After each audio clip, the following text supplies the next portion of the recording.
Norma baharu keluarga Makcik Kia.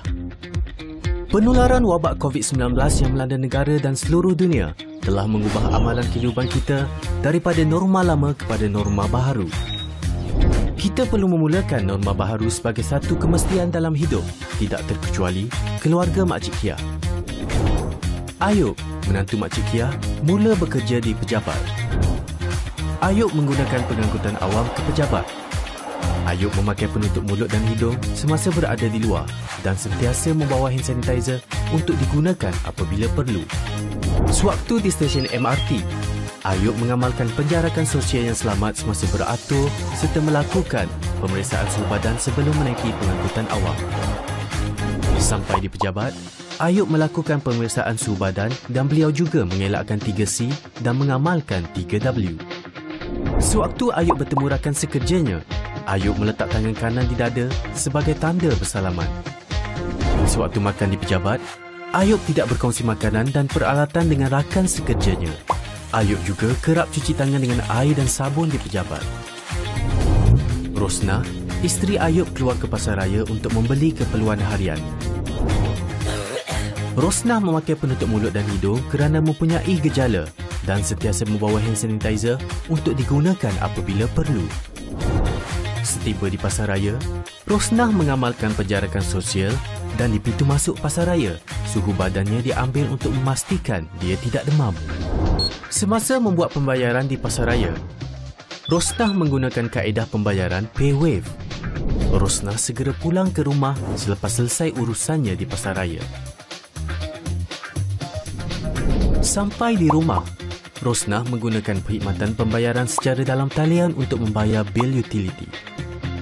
Manakala Makcik Kia dan Tok Ayah kekal duduk di rumah kerana mereka golongan berisiko, iaitu warga emas dan pesakit kronik.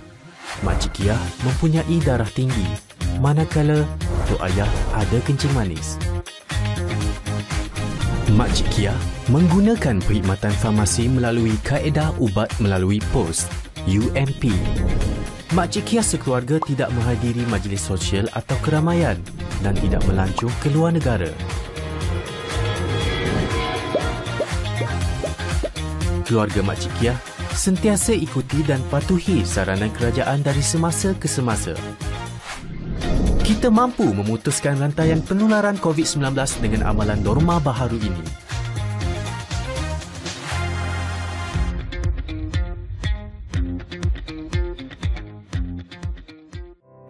Dalam membudayakan normal baru, penggunaan perkhidmatan digital mampu melancarkan lagi urusan seharian kita.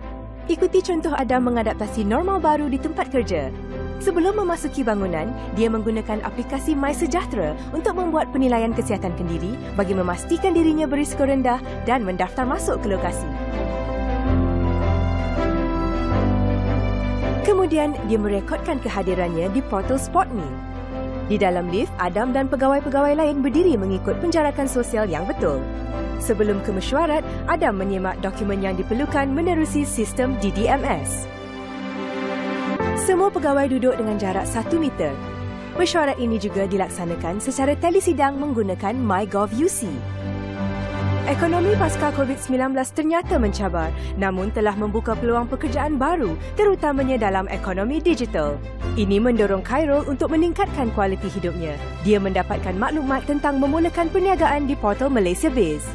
Dalam mengadaptasi normal baru ini juga, anaknya sedang giat mengikuti pembelajaran secara dalam talian. Demi masa depan keluarganya, Khairul membuat keputusan untuk mendaftarkan perniagaan barunya. Tahukah anda tentang pendigitalan KKM? Pesakit kes ringan seperti Laila kini boleh menempas slot temujanji secara dalam talian di portal MyHealth. Di klinik, jururawat menjana surat pengesahan dan pengakuan pegawai Laila menerusi EGL. Sementara itu, Dr. Muizuddin sedang memberikan penilaian kesihatan susulan secara maya. Apabila tiba giliran Laila, dia menerima rawatan yang sewajarnya. Dr. Muizuddin kemudian merekodkan maklumat kesihatan pesakit ke dalam sistem HIS. Kita harus bergerak seiring dengan perubahan masa. Pendigitalan ialah normal baru. Kita guna, kita sokong, kita mampu. Adakah anda pernah mengisi apa-apa borang di pasaraya?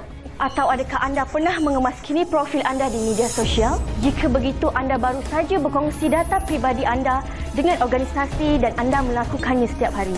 Dengan adanya Akta Perlindungan Data Pribadi 2010, iaitu Akta 709, anda boleh memutuskan dengan siapa data pribadi anda boleh dikongsi dan dizahirkan agar tidak disalahguna.